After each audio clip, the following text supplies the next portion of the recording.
Hello, I'm Neil Quigley and welcome to the latest episode of my Blogcast. How are you doing? I hope all is well and good with you. It has been quite a busy few weeks since I spoke to you last. Earlier this month it was, of course, King Charles III's coronation. Now, normally I would have liked to have watched the whole thing, but in a unique way, the Premier League decided the fixtures would run. My team Tottenham had a home game that afternoon at 3 o'clock. And because I decided that the trains might be a bit busy with everyone heading into London, I decided to drive to the ground. I've done it before. I've got the setup worked out perfectly. I go onto one of these parking websites and I've got this particular parking spot at a cul-de-sac, about a 30-minute walk from the stadium that I always book now. I did, however, want to see as much as I could of the coronation, so I watched it as long as I could to the last minute till I had to leave for the football. Once in the car, turned on Radio 4 and listened to that all the way to the game. It kind of worked out quite nicely because I just managed to see all the procession and parade to get into Westminster Abbey, and the part I was listening to on the radio was the actual ceremony itself. Therefore, all I needed was the words, because I'd already seen what the inside looked like and where everyone was sat, so I could work it out and understand what was happening from there. And then, as it happens, I walked to the ground. As I got to the ground, they had it on the TVs there, so I could watch the journey back from Westminster Abbey to Buckingham Palace. So I did manage to see as much of it as possible, and I enjoyed the bits I enjoyed, and I did take part in the bit that was meant for us. Although I may not have said what we were supposed to say at exactly the right moment, so that probably makes it all null and void, I guess. The team Tottenham were playing on that day was relatively apt, I guess, in that we had Crystal Palace at home.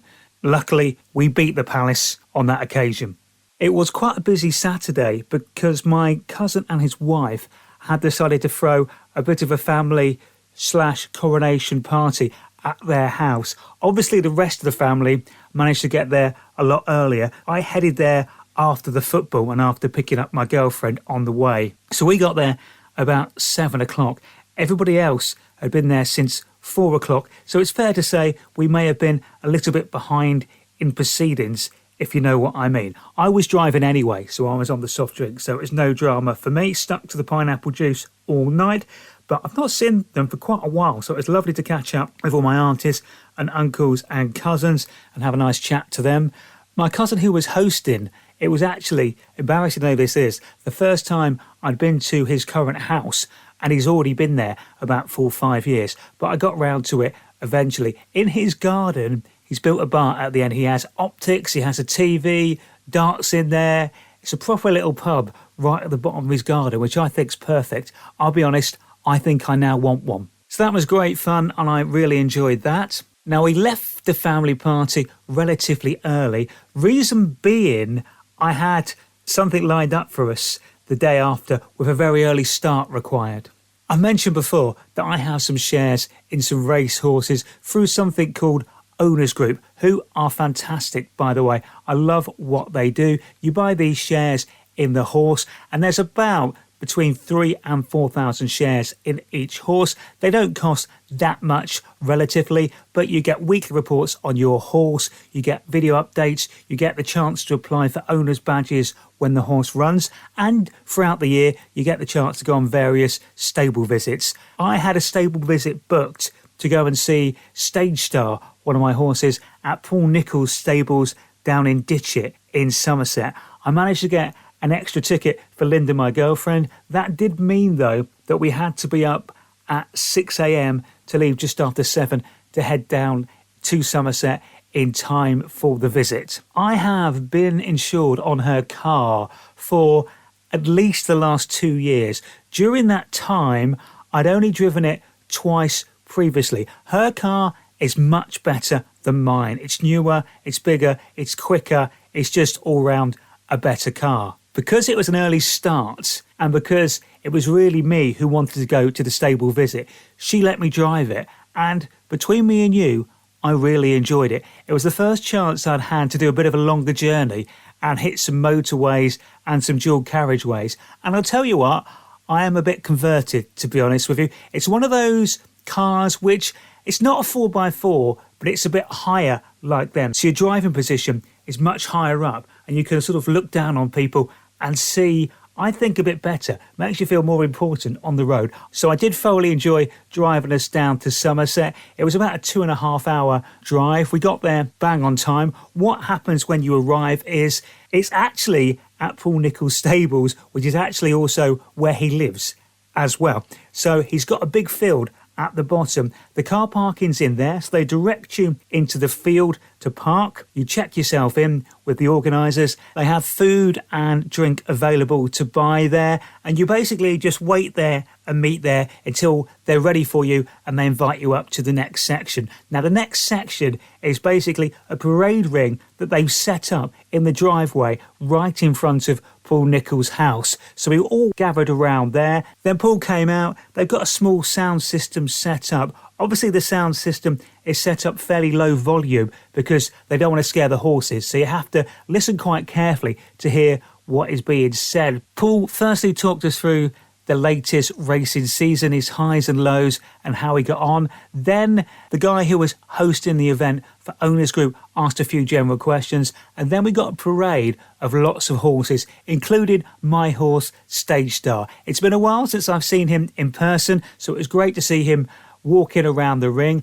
I was convinced at one point he did see me and he stopped and turned round to look at me. I mean, I had met him at least once or twice before, and I think I'm fairly memorable. Once the parade of the horses had finished, they all got put back into their stables. While that was happening, we had another Q&A session with Paul, and again, lots of different questions and answers about racing in general. Also, while each horse was being paraded around the ring, Paul was telling us all about it, its season, what his plans were for the future of each one. It was really interesting. The next part of the stable visit is the chance to actually go and have a look round the stables. All the horses are in their boxes and you can just wander around as you please. Obviously, the first thing I wanted to do was go straight to Stage Star and see him. So I managed to find his box.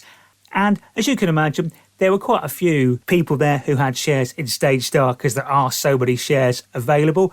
But I managed to get him for a picture quite quickly. So I was standing next to his stable with him putting his head through the stable door. Now, you're not supposed to touch the horses or get too close, which is fine. I am one who follows rules, so that wasn't a problem at all. So he was at one end of the stable door with his head out. I faced Linda, who was very kindly taking the photo for me. So we got a great photo like that. Seconds later, I guess he recognised me because he came over. No word of a lie. First of all, he started rubbing his face on my shoulder. Then he started nuzzling my neck. It was a beautiful moment. This is a horse, by the way, who has won races at the Cheltenham Festival. He's a very good horse, and I thoroughly enjoyed seeing him and catching up with him. After that, I went and had a chat to Paul and got him to sign a copy of his previous yearbook. It was just a great event. I thoroughly enjoyed it.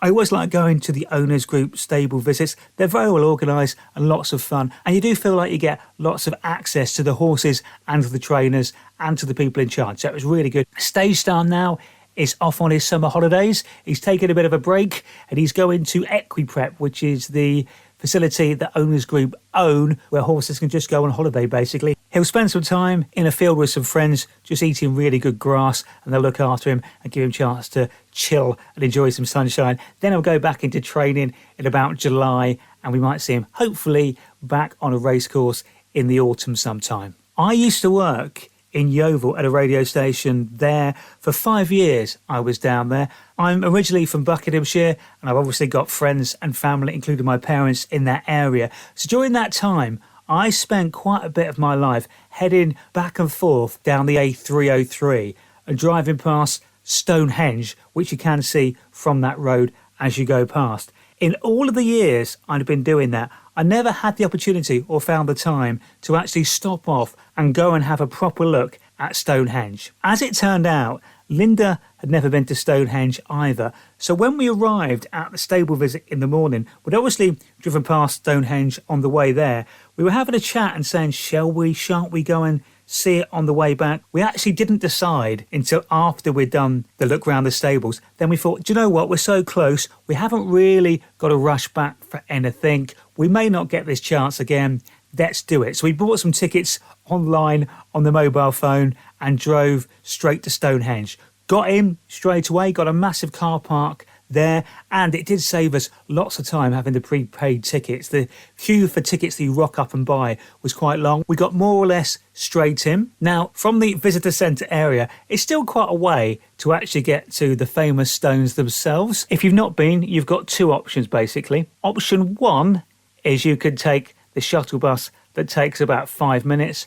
Option two is you can walk there, which takes about half an hour, but you do get to see some other areas of historical interest. So therefore we decided to walk there. It was a lovely sunny day, which aided that decision, to be fair, nice and hot. So we walked there and that was fantastic. Got to the stones. As you could imagine, when you actually get to Stonehenge itself, it is fenced off now, so you can't get too close, but there's lots and lots of people there. However, once you walk round it, you can get some great photos. We got some brilliant photos of us with the stones. And as you go round, there's various sections where they've basically worked out comedy or amusing photos you can do if you stand a certain way or put your hands a certain way. Get the perspective right. You can have either you holding the stones between your fingers, or you can be holding the whole of Stonehenge in your hand if you can get it right. We had a go at doing some of that. Wasn't massively successful, if I'm honest, but we had a go. The history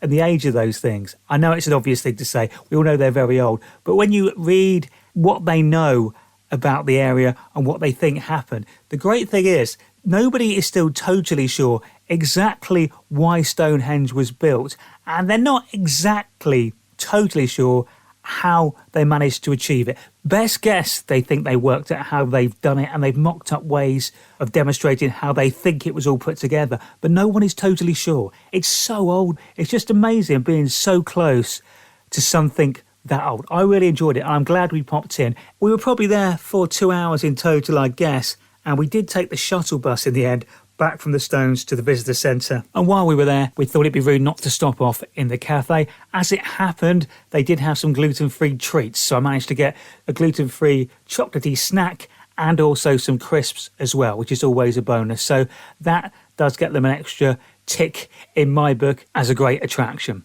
I am a big fan of music in general. I do like 50s, 60s, 70s, 80s, 90s, and the current music, like music all through the genres. I'm also a big fan of musicals as well. A couple of weeks ago, we went to see a musical that I've seen several times. I've seen it in the West End twice and another touring version of it. It is about a man whose music I absolutely love. I'm a big fan of Buddy Holly. I think his songs are just brilliant. I love listening to him. The story of his life, of course, is tragic. He did so much in such a real short space of time. It's quite phenomenal. I've read books about him. I've seen all the films and TV shows, but I do love the musical. So the musical was at the Aylesbury Waterside Theatre, and so Linda got dragged out to see that. Once again, I thought it was brilliant. They recreated the songs so well, had lots of my favourite songs in the show, and the story is just quite interesting, I think, as well. The story of Buddy Holly, I think, does have a bit of everything. There is humour, there's dedication, there's self-confidence, there's a great determination from him to do what he wants his way. There's the love story. It's just all there, and it's all helped along by these fantastic songs. And it's always a big party at the end because the encore is always them just playing some of Buddy's big songs and rocking out. If you get a chance, go and see Buddy the musical. I think it's still touring around the UK for a little bit longer. I would recommend it. It's just a fun afternoon or evening out with some great 50s music. His back catalogue is quite amazing. The songs he wrote. If you've never heard of him, I mean, I can't believe that, but if you haven't, just listen to some Buddy Holly. For a man who sadly and tragically died in his early 20s, some of his songwriting about love in particular had a maturity well beyond these years, I would say. Now, as it happened, I actually booked us in to see the matinee performance of Buddy the musical in Aylesbury, and I booked that ages ago, but it worked out quite nicely because a long time after that, we then decided that we might want a few nights away. We managed to get a few days off work. After some discussion of where to go and what to do, we decided, as neither of us had been there before, to go to Venice. I'd been to Italy a few years ago to go to Rome, which I absolutely loved. I love Rome, and I thought Italy was a great place. Linda hadn't been to Italy at all previously, and we both kind of wanted to go to Venice. So we decided on Venice. We got some flights from Luton Airport. The flights were quite early. They were 7 a.m. on a Sunday morning. Therefore, the matinee on the Saturday was a stroke of genius, as it turned out. The flight into Venice is only a couple of hours, so it goes quite quickly.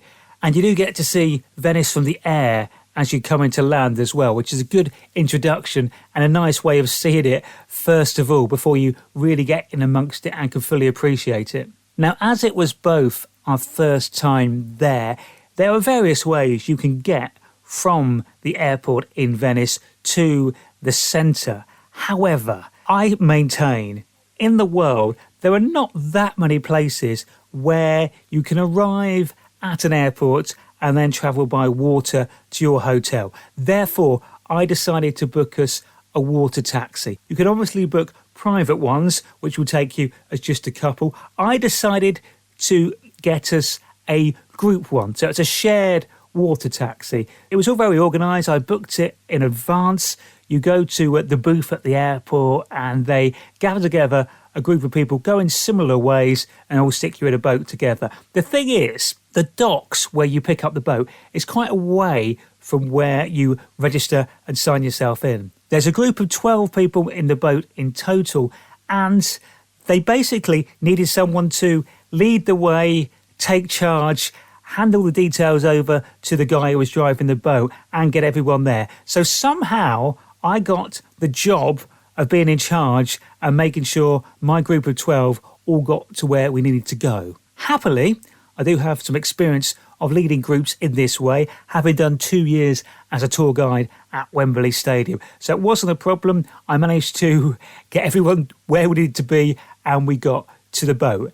As it happened, they were dropping us off in a particular order and Linda and I got the back seats. So we got to get into the water taxi first, which meant we had the seats facing the way of travel. Everybody else was sitting along the side, which meant we had some fantastic views as we arrived into Venice. You come in from the airport, eventually go into the Grand Canal, and then they start dropping you off to your various hotels. And because it was done in a set order, it did feel like we were going up and down the canal a bit as we were dropping people off, but that was fine. It just meant we got a better feel of things from the water and got to see more of Venice as we were arriving. We were the last ones to get dropped off. They dropped us off in the main canal, the nearest stop to our hotel. The hotel was about a 5-minute walk from there. We arrived actually in Venice at about 1 o'clock. We couldn't check in till 2. So once we'd located where the hotel was, what else do you do? Well, you go and find yourself a coffee shop when you're in Italy, don't you? So we went and found ourselves a nice cafe called the Art Cafe, run by a lovely and very friendly woman who encouraged us to go in.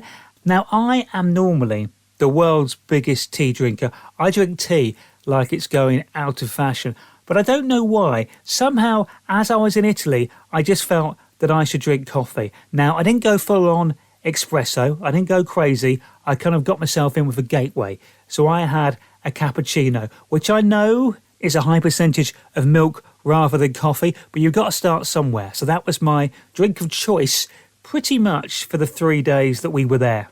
Got checked into our hotel, which was brilliantly situated. It was about 3 minutes walk from St Mark's Square, which is one of the biggest tourist areas in the city. I must say, the hotel was great. It was quite compact. It was clean. We didn't go too extravagant on the hotel, but the staff in there were the happiest, smiliest, friendliest people I've ever seen. They were all great, always smiling, always happy to help. We had a fantastic time staying there. Once we had checked in, we went out investigating, went for a bit of a walk round ourselves to get some bearings. Then, because we were only there for a short space of time, that evening we'd booked a walking tour. It's our new thing now when we go on a city break. We like to try and do a walking tour early on and get a feel for the history of the place. Now, we had to walk half an hour round the canal to get to our tour. We met it on time. Now, we knew this when we signed up for it, but the tour basically could come in several different languages,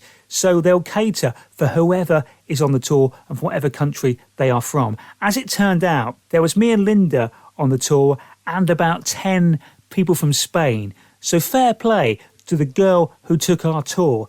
She explained everything at every spot twice, once in Spanish, once in English, which I was just amazed about anyway, because she was Italian, so we know she speaks at least 3 languages brilliantly. It does put my language skills to shame somewhat.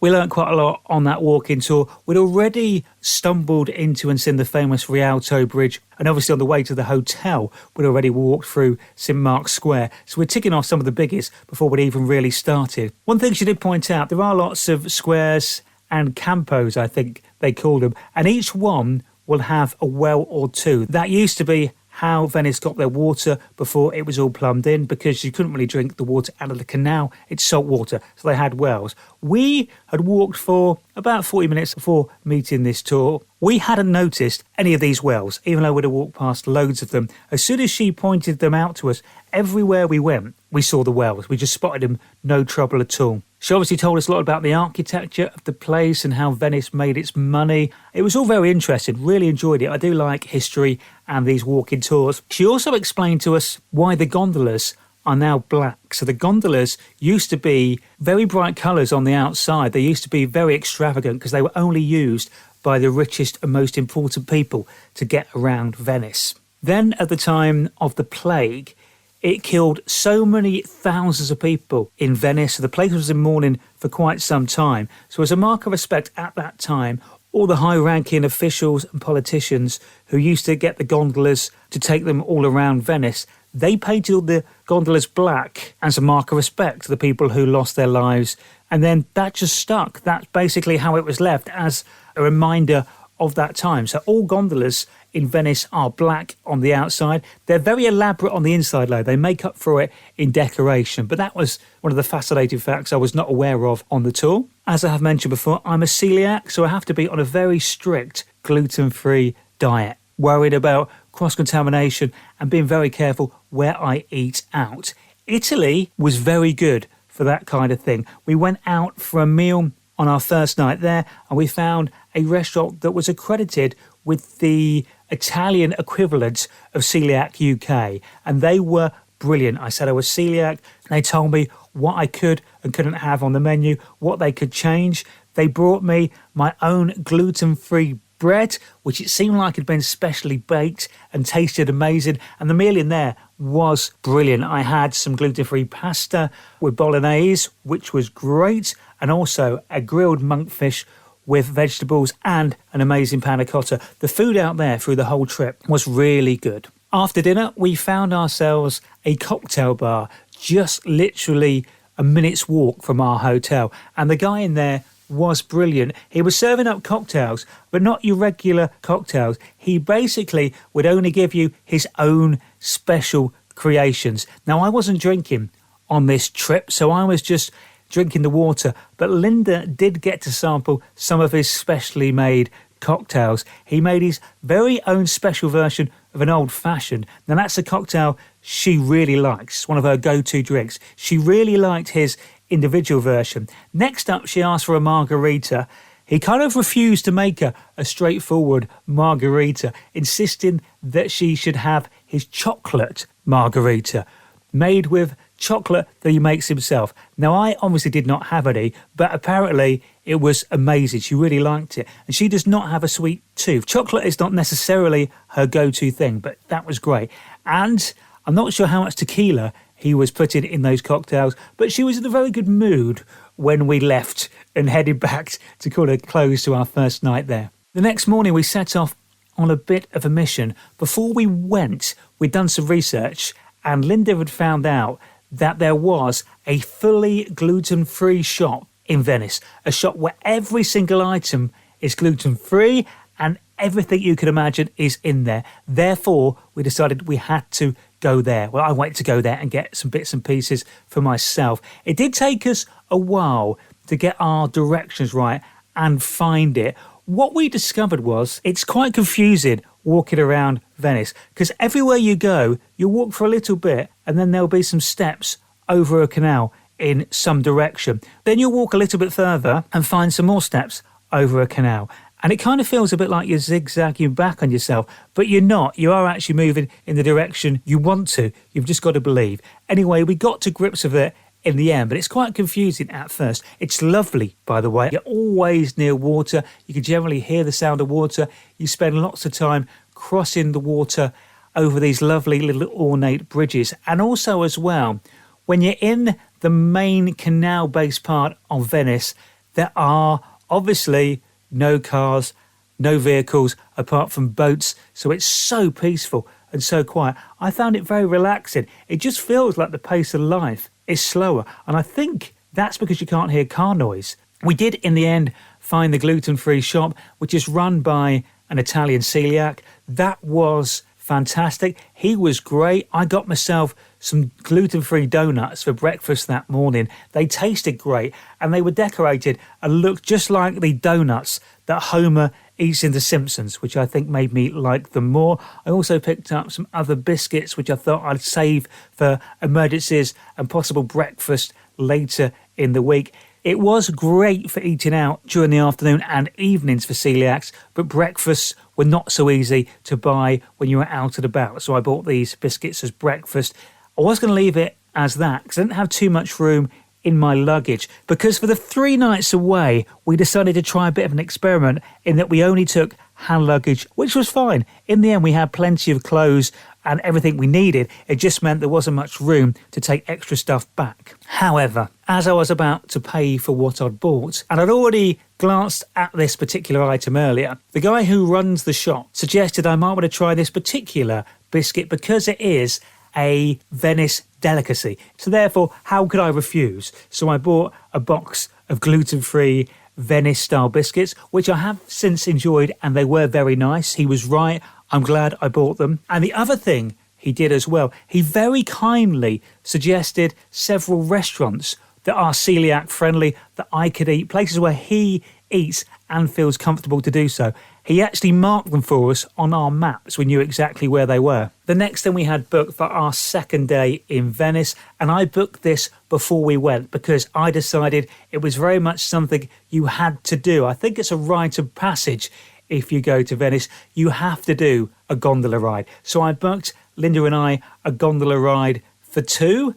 Due to my leisurely directional sense, I did have some problems finding exactly where we were supposed to catch the gondola from, but we got there in the end, maybe a minute or so late, but they still let us on and let us get our slot. There was a gondolier waiting for us. We were straight on. It's quite odd. You have to kind of sit balanced. It's quite a balancing act to make sure everything is good. He was brilliant, had a good chat to our gondolier. He was happy to take photos of us and for us and pose for photos himself and gave us some details of history as we were going around. It did feel a bit like being in a James Bond film, being taken down the canals on the gondola. I did take a little bit of a video as well, just to remind me what it felt like. But it's so peaceful because you go off to the quieter canals, you just hear the sound of the water and him very skillfully taking you around, and you get to see things that you don't really see when you're walking around. I thoroughly enjoyed it. It was about a half an hour ride in the end, and you go on the small canals first, and then lastly, he brings you out onto the proper big Grand Canal. Now that must take a lot of work. I mean, these gondoliers, they're fit. That is tough work, and they just do it continuously, taking tourists round and round and round. So glad that I did it. I can now happily say I've taken a gondola ride in Venice. As it actually was a lovely sunny day. It was a bit overcast on day 1. Our second day there, lovely and sunny. So one of the things we thought you had to do is have a coffee in St. Mark's Square. It's the place where you have St. Mark's Basilica and the Doge Palace, which was kind of like, I guess, their Houses of Parliament. It's where decisions were made. It's where Venice kind of was built. The council and people who run it traditionally and originally held their meetings. So you look over at both of those, and also the great big bell tower as well, which is the highest building in the city. So we thought, you've got to have a coffee there. We found one of the restaurants. Now, each of the 4 restaurants on the square all have a quintet playing music, some traditional and classical music. Some of them were playing covers of 80s music. One of them was playing the Grease Megamix. So something for everyone, I think it's fair to say. Also, it's fair to say, it's not the cheapest place to have a coffee, St Mark's Square. The coffee I ordered cost €21. Yes, it did come with some nibbles on the side. It did also come with some water as well, and it was very nicely presented. However, while we were sitting there having our coffees, minding our own business, all of a sudden, from behind us, we were attacked by a giant seagull. I think they were trying to grab some of our snacks off our table, but in doing so, managed to knock my coffee flying. Now, I'd barely drunk half of it. So obviously, initially, I was a little bit upset, but fair play, the waiter saw it, came over straight away, cleared it all up, wiped up the mess, took away the damaged and wet tray, and replaced both our drinks as well, free of charge. So I did actually get a coffee and a half for that sort of money, which I think in the end is quite good value. That night for dinner, as it was such a nice day, we followed the recommendations of the guy in the gluten-free shop and went to a pizza restaurant that he recommended. I must say, it was probably the best gluten-free pizza I've ever had.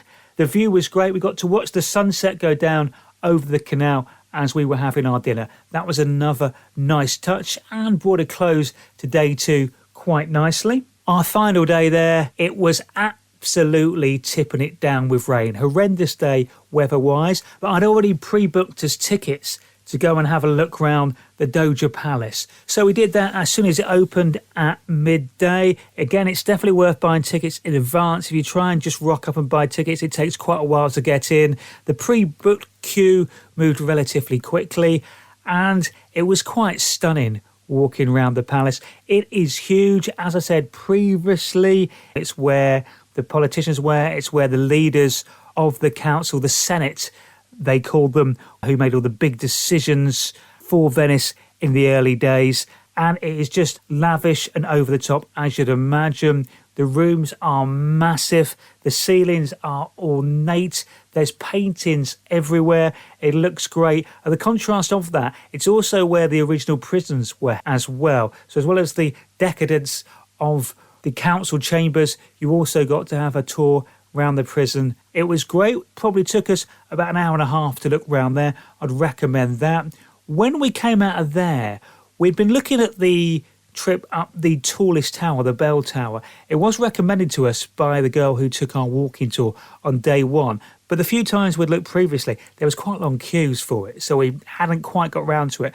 This day, it may have been because it was raining, but we walked straight in, bought our ticket, and then it's a lift up to the top. It's the highest platform in Venice. From there, you've got a 360-degree view of the entire city. So we got some great photos up there. We managed to do a deal with another couple in that I took some photos of them and then they took some photos of me and Linda, which worked out perfectly. It's quite a short trip. We weren't up there for long. Probably not helped by the fact it was very wet and windy. So we were getting rain blown into our face at points, but it was definitely worth going up there. You got a great view of the whole of Venice. Then we had one final lovely meal at another celiac-friendly restaurant that was recommended by the man in the gluten-free shop. Again, looked after me perfectly. Everything supplied to me gluten-free, either specially made or off the main menu, telling me what I could or couldn't have. And the food looked and tasted great. And that was pretty much it for our final day. Next day, we had to get up quite early to get back to the airport. Didn't take a water taxi back to the airport to fly home. We took the water bus, which takes a lot longer and is a lot bigger and has a lot more people on. But the route we took meant we got to see some of the other parts of Venice, including visiting the island of Lido, which has a beach and is slightly away from the main drag, the main touristy area, I suppose, where most people tend to go. Had a fabulous time in Venice. It's definitely one of those places I would visit again. Really enjoyed it out there. But we ticked off all the main things to do, although if I did go back, I'd probably still get a water taxi from the airport to get to the hotel, and I would still do another gondola ride because I enjoyed them both so much. Last Saturday, it was Tottenham's last home game of the Premier League season. And again, we did what we'd done all year in that we looked really good in the first half. And we thought, OK, we might win this. Harry Kane, record breaker, got another great goal. And somehow we managed to lose the game 3-1 in the end with a terrible performance, which is not ideal when it's the last home game of the season, because that is the game where they give out all the Player of the Season awards. Predictably, all of ours went to Harry Kane. The goal of the season went to Heung-min Son. Again, very well deserved. The players come round with their wives and families. As the game hadn't gone too well, let's just say the stadium wasn't exactly full and jumping when they came round. I, however, of course, stayed to clap and support everyone round because I believe you need to support the team fully in the good times, but in the bad times as well. Stick together, it'll all be all right in the end. Last weekend, as previously discussed on this very blogcast, I'm not a man who watches many films, but basically, if you want to get me to watch a film, if it's music related or sports related in some way, you've got a good chance.